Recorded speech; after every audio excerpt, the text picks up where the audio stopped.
Yep, guys, I did it. I just recently closed a 5 lakh deal with very minimum experience and zero sales skills or negotiation skills.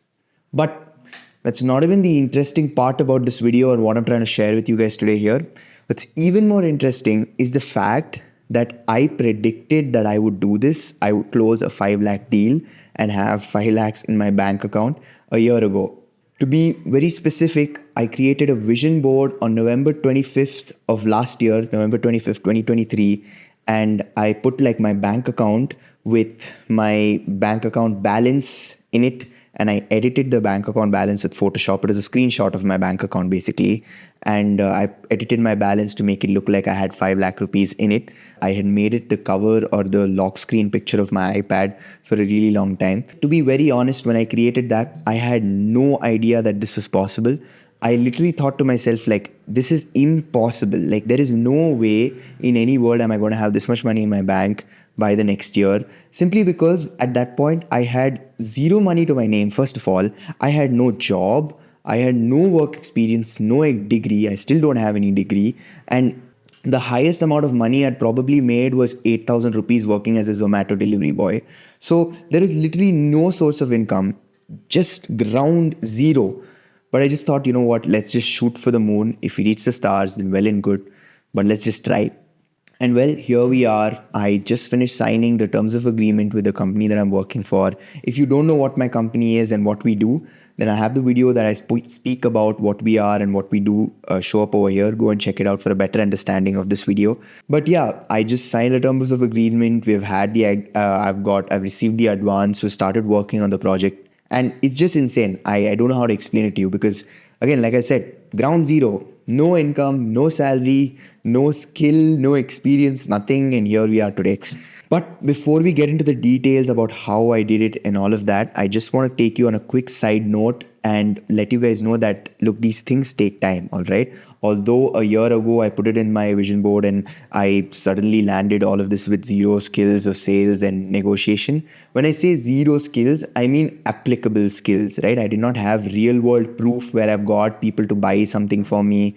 Obviously, when I was a kid and stuff, which is where we have a lot of underlying sales skills that we don't realize. But as an adult, like a proper working professional selling something to a client or selling something to people, this was the first of its kind for me. Obviously, I've worked on 2 more projects before this, but the dynamics of the situation for the project that we are providing to these people was very different. So that's a whole different topic on its own. The point I'm trying to make is some of these things take time.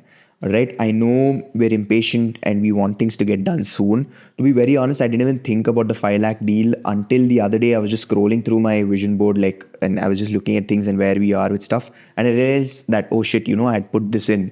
And I even changed it. In fact, I've changed my vision board. I reduced the amount from 5 lakh to 1 lakh because I thought this is not possible at all. And that was just tucked away like in my gallery. I didn't even notice it until recently. I opened it and I saw, and I was like, shit, I actually called this. Like, that is insane. The point I'm trying to make is these things take time. In fact, I don't even want things to go fast. I want things to go as slow as possible, make as much slow and non-linear progress as possible, because that's where we really learn things and it keeps us humble and keeps us grounded. When you get too many things too fast, we can really think that we are on top of the world and all of that bullshit. And I don't want none of that. The reason I'm telling this to you guys is because I don't want you to watch this video as a young 22, 23, 21, 19-year-old and think that, no, I want tomorrow, like I want to sign a 5 lakh deal tomorrow. That's not how these things work. Like, focus on the skills, focus on what you can control, which is what I did throughout this year. I focused on developing my video editing skills or my script generation skills or my communication skills in general. And all of these things, I didn't even think about the money. That's just an outcome of the whole thing. But I hope you get the message that I'm trying to convey here. Now, enough of that. Let's talk about how I actually ended up closing this deal. First things first, I think in general, from what I've seen and what I've read and what I've watched, a lot of people tend to overcomplicate things.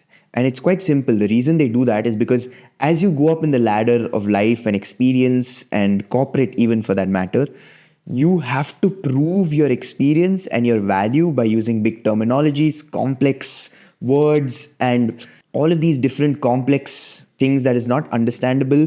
It's very useful. I'm not going to say that it's not useful, but all of these things can be conveyed in a much simpler form a lot of times. But people just tend to overcomplicate things simply because that's what shows that, that, okay, I am of some value. And by doing that, they have some quantifiable metric to their skill or whatever they've learned. But from my understanding of sales and what I did in this project and what possibly worked was just like going the extra mile with everything, right? Like before I even went into the meeting room, first of all, I was an hour early. You won't realize the amount of difference being on time makes. And if you go one step further and come an hour early or like half an hour early or 2 hours early and 3 hours early, and don't just sit there, like go around, look at the office space. Like we do corporate paintings, right? This is a corporate painting project. So I walked around the area, I went to the chai shop. And you know what? Funnily enough, when I went to the chai shop, when I'm starting to do research and focusing on the like development of this whole painting, interestingly enough, a lot of the people in the company said that the chai spot is like our adda, like we go there so often. And I was like, yeah, the lemon tea over there is really good. And they were like, oh, you know. And I was like, yeah, I just came early and I ended up trying it. So tiny things like that, just going the extra mile, you really don't know when it's going to come of use to you. And there are a lot of other additional things, right? Looking at, like, I remember one of the meetings I had before we closed the deal was with one of the HR heads guy. And in our meeting, like they created a Teams meeting link. So I had their details, right? I had their emails, I had their names. So I ended up taking his email, went to LinkedIn, looked it up, got to know he's from Coimbatore, saw his past experiences, saw which language he speaks, what are his skills, what can I get out of him from like my skill development point of view, and doing all of those tiny things, right? You might not, I couldn't necessarily use it in the conversation. Like I could not go like, yeah, what is like your work, what is your past job like at this company, although I knew it. But it's just good to know this stuff, like just from a general perspective. I feel like confidence, right? In sales especially, you need to be very confident. One is you need to believe in your product, which is what I did. I thoroughly believed in what I'm selling, not to the point where I didn't have to hesitate with the price that I was charging. I just put it out there and I was like, look, this is what we charge, take it or leave it, because I know what I bring to the table and I know I can give you the best value for it. So that is one way of getting confidence. But the other way is just knowing everything. Like when you know a lot about somebody, like think about it, who are you most comfortable talking to? Your friends, probably your family, your siblings, your parents, simply because you know a lot about them. So when going into sales, I looked into all of their background information just through LinkedIn. Again, it's not like I have some premium LinkedIn or anything. This is the basic LinkedIn thing. I just took his email, put it there. And in fact, it didn't even come with his email initially, but I had to remove all of the stuff. And then I just put the company name that he's working at, and automatically his profile was the first thing that came up, and it was even mentioned working at. I went through the whole thing. I got to know about him. And it's just good to know going into this stuff, right? You feel confident. You feel like, okay, I have done my homework. I know what is up. Now, it's not just that, but there's another very important thing with sales that I didn't do enough of, but I did a little bit, just enough maybe to land the deal, but I probably have to do a lot more of it going forward. And that is sell the destination, not the journey.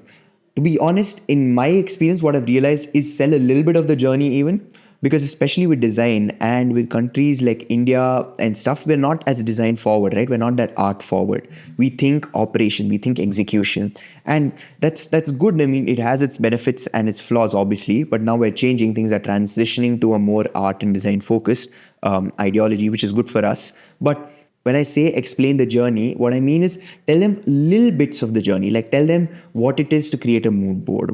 How does this help creating a mood board? Why do we focus on functionality of the painting? Why do we focus on psychology of the color, or whatever it is in painting and art? That's what matters, right? All of these tiny steps, we research, we do all of these different things to figure out all of these tiny details.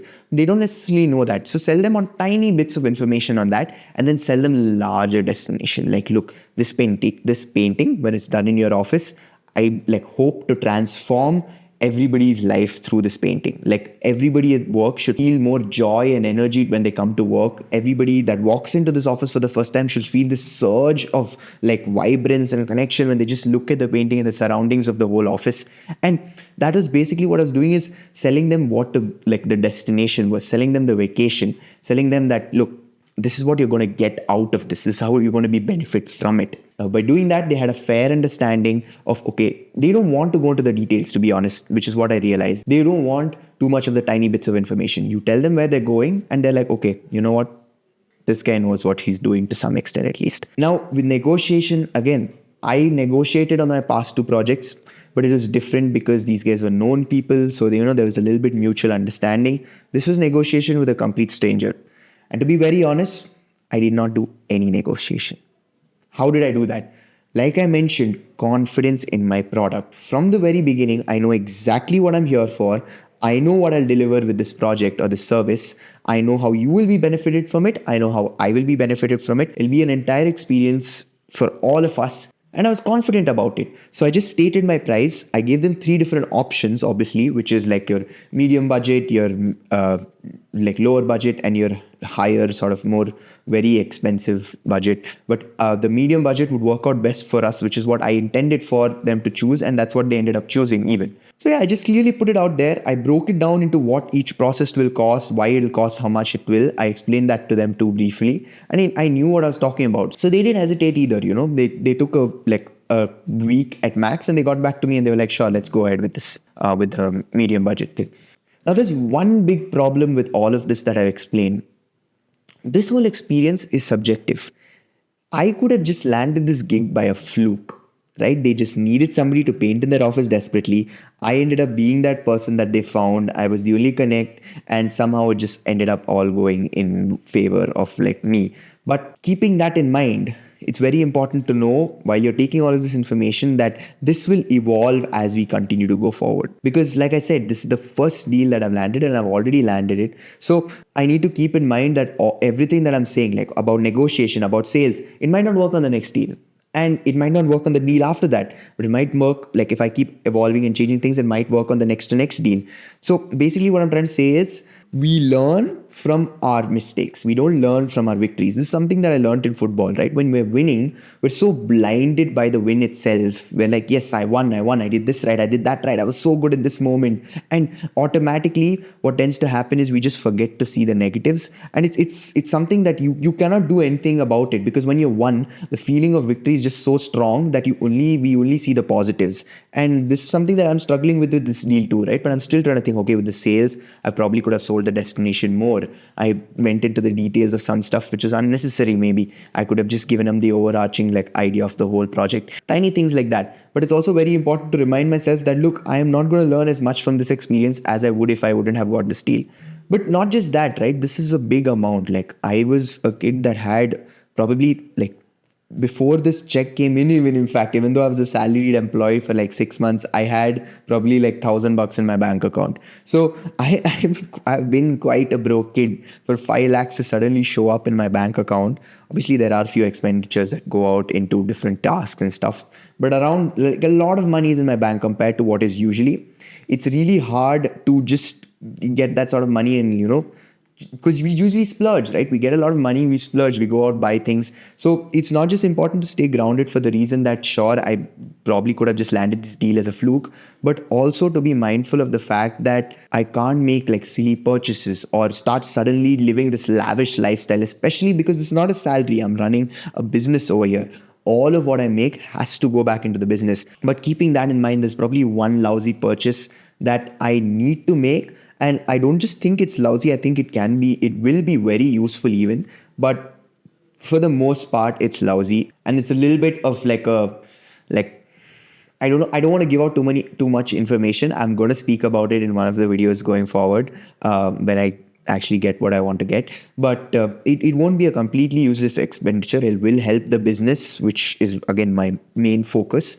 But at the same time, it's a little bit unnecessary also. But all of these things, right, to stay grounded, it's really important. And another thing that I've realized from the whole like grounded thing, something that's helped me a lot with this whole experience, is just realizing how unimportant I am. I know this is a little bit of a side tangent and it has nothing to do with the deal itself, but it's crazy how we give ourselves so much importance in life. Like, dude, there have been tens of thousands of millions of years behind us where humans have been living on this planet. I've recently been reading this book about Homo sapiens. It's called Sapiens, A Brief History of Humankind by Yuval Navi Harihari. I'm not too sure if that's how it's pronounced or if I'm mispronouncing it. I've just recently read it. I'm reading it right now. I'll have it show up over here if you want to go and check it out. He's speaking about all the generations that came before us. And sure, there probably were great individuals in those generations. There probably were people who did catastrophic change to the world, like invent fire and all of that. And I'm sure for the next thousands of years, they were probably remembered. But what after that? Do you remember who invented fire? No. all of these things, like we need to sit back sometimes and just think about the stuff like we really don't matter. We might make change today, we might do catastrophic things today, we might impact the world in no way before, but in like in 1,000 years it's probably not going to matter anyways. So just taking it easy a bit, stepping back, like just enjoying the process of everything, and just try to be humble and grounded is also another very crucial part about this whole journey. And again, with money, it's just a metric, right? Like when I say that I want to become a millionaire at 25 and all of that, one is I don't believe it's going to happen. I want it to happen slow. I don't want it to happen fast. But either ways, whenever it does, I just want to keep my head down and keep working at it.